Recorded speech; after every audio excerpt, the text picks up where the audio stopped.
We all know the Halo games, and for the most part, every one has been a hit. Well, except for like half of them. But when talking about this beloved franchise, there are a few things that everyone agrees on. Number 1, Cortana is a concerningly hot AI. And number 2, Halo 3 ODST absolutely slaps. ODST is the weird little it's not a phase mom game of the Halo franchise. The film noir Batman spin-off. The freeform jazz album between two generational hits. And with Helldivers 2 blowing up again and finally coming to Xbox, I figured it was the perfect time to look back at ODST and ask the questions, what made it so special? What did Helldivers bring that changed the game so much? And what did Halo lose when it stopped taking risks? So, ladies and gentlemen, strap into your drop pods and hold on to your butts, because it is time to dive back into the second saddest entry in the franchise. But first, some ODST came out in the year of our Lord 2009, when our young hero Moose was still far too young to get his hands on any M-rated games. So I was relegated to playing the Halo games at my cousin's house, or any of my friends who had parents with loose morals. And growing up in LA, that was not hard to find. Anyways, when I sat down recently to look back at this game, I realized that I had never actually played it fully. I have a couple of distinct memories about some of the levels and story beats, but no real concrete details about the overall game. And then I realized I played ODST wrong. I started with Reach, and then circled back to ODST thinking it would scratch that Halo itch. And while I wasn't wrong, ODST is just different. This was Bungie saying, yeah, we know how to make incredible action-packed games, but what if we stripped away the power fantasy and told a smaller, more human story? And that shift hit hard. Almost too hard. Because I finally understood why my childhood brain blocked most of this game out. ODST is not a childhood game.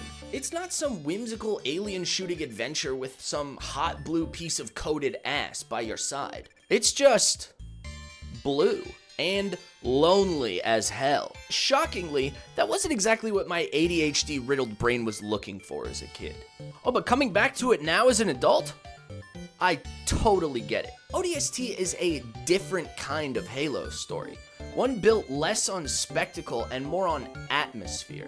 And that's what makes it so fascinating. But my memories didn't disappear though. I still remember flying around in a Banshee just unloading on waves of enemies before realizing that I actually did have an objective. And I remember staring at the biofoam cutscene like, wait, how the hell does that work? Why are you shoving a metal spike into an open wound? I feel like we're not doing anything positive here. But most of all, I remember the saxophone. And the second I heard it again, I was instantly teleported right back to sitting in front of that old CRT TV at my cousin's house playing something I was not supposed to. And honestly, that kinda is ODST in a nutshell. It's not so much about what you do, it's about the feeling it leaves behind. So before we get much further, let's break this video down into a few digestible sections for your working pleasure. Today, we'll be talking about the 4 W's of ODST, because this game is one massive W. First, we'll talk about what ODST began, what Halo lost, what Helldivers brought to the table, and finally, what we need next. So, as we all know, the only way to begin is by beginning, so let's see. So what exactly did ODST start? Why does this little side story game deserve its rightful place in Halo history? Well, for starters, it completely flipped the script. Up until then, Halo had always been about you playing as a god-tier, giant-hogged Spartan stomping across alien planets like they don't have feelings or families. But ODST was the first time the series asked, what if you played as the guys who accidentally get shot in the head by their own squad most of the time? That would be scary, right? And goddamn did they nail it. From the very start, you're disoriented. I mean, at first, I had no clue where to go or what to do at all. Halo 3 guides you with big explosions, and Cortana screams instructions in your ear most of the time, but ODST drops you into New Mombasa and says, "Hey, good luck, idiot, you're a grunt." I mean, the theme song may as well have been sad, Boys, sad, boys, oh, what you gonna do? Oh, what you gonna do when The Covenant. come for you? Anyways, that perspective shift changes everything, because you suddenly have to care about survival in a way that you never did when you were playing as Master Chief. Because now, every single gunfight matters. And ammo scarcity isn't just a mechanic anymore, it basically turned it into a horror game. Every missed shot could be death, because unlike Spartans, you do not have plot armor. You are just a normal human fighting a losing battle on Earth, which is just another avenue that ODST opened. Because up until now, Halo had shown us giant battles happening elsewhere, and we only got glimpses of how dire the stakes really were for humanity. But ODST shoves that reality right in your face. New Mombasa feels alive in a dangerous, tense way. The streets are dark, there's alarms constantly going off, there's a dog barking in the distance, and the Covenant are waiting around every corner trying to jump you and steal your lunch money. You're always either scavenging for ammo or hiding behind cover while you piece together the story from squad chatter and flashbacks. I remember that as soon as I got into my first fight as a kid and saw that my health did not regenerate, I full on panicked. I felt vulnerable and like I actually needed to strategize to survive the night, which of course I did not. I barely made it a couple hours into this game before I got ambushed by those two hunters, and of course, I had no ammo. So I got terrified and rage quit. Basically, what I'm trying to say is, if I ever do get drafted into an intergalactic war for the sake of humanity, I'd like to be the guy staying at home and fixing other people's armors, please. But the reason I came to that conclusion is because of this game. I genuinely can't think of another title that makes you feel this lonely and hopeless while still being fun. There's just something about wandering the streets of a decimated Earth, knowing that at any moment a squad of Covenant could roll up and ruin your entire day, that gives you a sense of uneasiness. And for me, it was the first time that the Covenant actually felt ridiculously intimidating. And I think that's what makes ODST so special. It really puts everything into perspective and keeps you interested.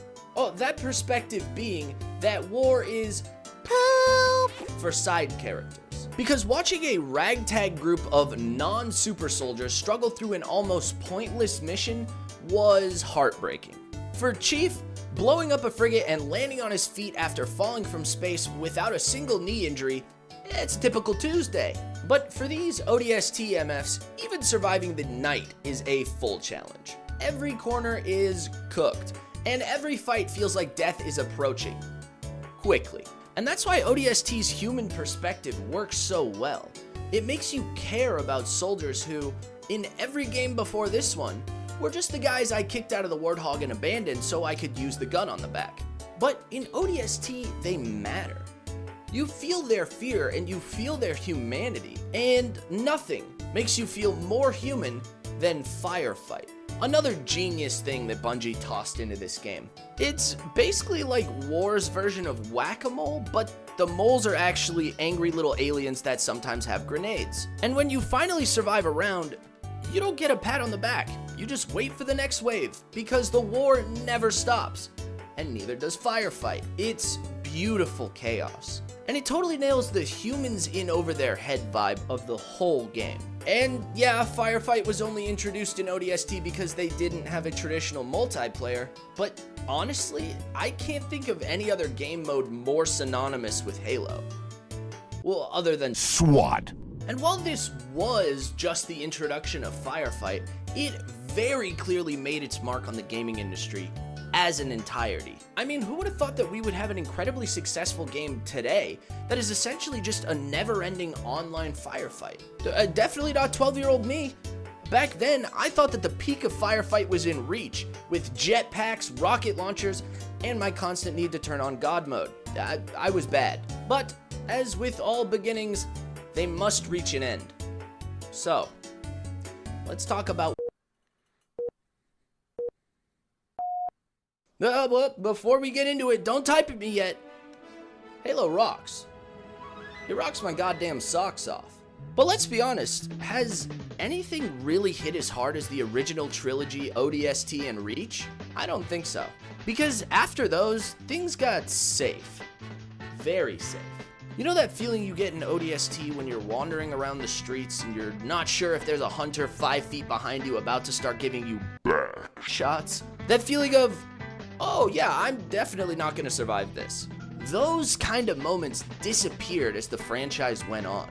Halo went back to making Marvel movies. Big explosions, giant set pieces, Master Chief smashing through impossible odds with the confidence of a guy who knows he cannot physically die because he hasn't been written off yet. Don't get me wrong, some of those had fun moments, but they feel kinda empty. ODST taught us that a Halo game could make you care about ordinary soldiers. That your squad mates weren't just guys to test your grenades on. And after ODST, we rarely got that again. Sure, the world and stakes got bigger, but the scary human moments all got left behind. Because ODST did not want to make you feel like a superhero. It wanted you to feel like Bruce Wayne. But with no money and he's forced to live in Crime Alley his entire life. Then, for some reason, Bungie decided to transition the vibes to All-Star Boy Scout Superman. And yeah, that can work, but not after ODST laid down all this emotionally tight, gritty groundwork. I mean, just look at the difference between the storytelling in ODST and Infinite. I genuinely cannot remember anything about Infinite besides the grappling hook and the scorpion gun glitch. Both stellar features, but you get my point. And the later games basically made ammo a suggestion, not a survival tool. The stakes are still there, but the feeling that your guy could actually fail? Gone. I mean, when I was playing ODST, I genuinely got excited every time I saw a dead Marine, because I knew that that meant that I was about to get more ammo for my assault rifle. Do you know how messed up that is? This game is so tense that every time I saw a fellow soldier's dead body, I would light up like a little Spartan kid on Space Christmas. So yeah, the games after ODST and Reach just didn't hit the same. Everything had to be more epic, which is fun, but fun doesn't punch you in the gut the way Dark Streets and a singular saxophone do. Essentially, Halo's check engine light has been on for the better part of a decade, and it feels like the devs keep expecting it to fix itself. But then came the only mechanic in town brave enough to take a shot at fixing this old-ass car. Because now, we get to take a look at... And now we get to Helldivers 2, a game that said, hey, what if we take the basic premise of Halo firefights, turned them up to 11, perfected them, and then didn't let anyone on Xbox play. Thanks for that, by the way, jerks. But even though I couldn't actually play it at first, it still gave me hope that someone somewhere was carrying the torch. Because Helldivers took the skeleton that Halo strung together in the early days of online multiplayer and brought it into the modern era. Sure, it's not directly a Halo game, but in my brain, it's canon. I mean, the first time I heard about Helldivers 2, I immediately said, oh, so it's like global online firefight, dope. And I think that's exactly what the devs were going for. They knew people wanted a mindless, chaotic horde shooter to play with friends. But instead of just mindless, they actually added stakes. Stuff that makes you actually care about your teammates and fills you with rage when your dumb, stupid, idiot friend does not listen to your instructions and dies. And then there's the genius idea that the entire war plays out in real time across the map. Every fight and tiny victory feels like it's part of a much bigger conflict. You won a round? Cool. Doesn't really mean that much. Good job, sport. On to the next one. It's like a living, breathing world that doesn't let you stop caring because of how much work you've already put in. Like, let's say you skip a few days. Bang!